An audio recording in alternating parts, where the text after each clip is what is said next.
Pinagkaliwan nga ng mga 18 fans ang daladalang walis tambo ni Justin sa Toronto. Ayon sa caption ng isang nag-video na si Kai Vinyas na tuwang-tuwa sa SB19, especially kay Justin kung saan ipinapalo nga si Ken, todo nga daw ang walis tambo sa Toronto at habang namamalo ay nagwawalis na rin daw. Kaya naman narito ang reaksyon ng mga fans. Anila, sarap ng tawa mo po, Caps. Hahaha, Justin. Yung handle po ang pinangpapalo. Say pa ng isang netizen. Hindi yung mismong walis. Halatang hindi napalo nung bata pa ito. Hahaha. Kaloka ka, bunso. Walis naman dala mo. Wilalis mo pa si Ken Ken. Hahaha, Justin talaga haha, kulit pero wait. Iba na ba ulit hair color ni Josh Cullen? Ang pogi, grabe, bumagay lalo sa short hair niya. Jaja, ang cute kulit mo talaga.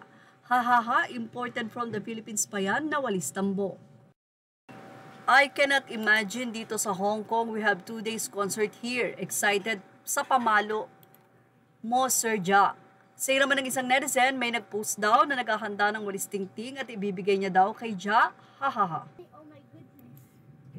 Oh my goodness. Ay nako, Ja, ikaw talaga, sa'yo hindi makapalag ang mga kuya mo sa'yo. Hahaha, Ja, hinahanap na ng utility yung tambo na made in Canada.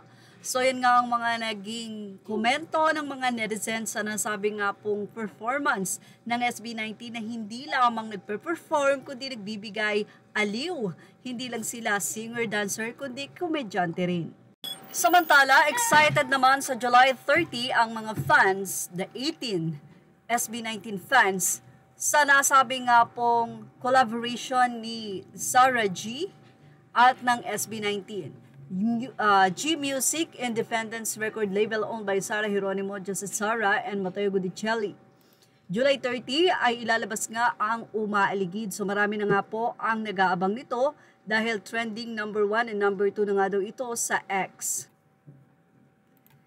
Ibinahagi din ng isang Philmori Heart Kuray ang nasabi nga pong video collaboration kung saan piniprepare nga nila ang editing, maybe yung nasabi nga pong song, at ito nga ay i-release na nila sa July 30. Kaya excited na naman ang mga fans sa collaboration na ito ni Miss Sarah G at syempre ng SB19.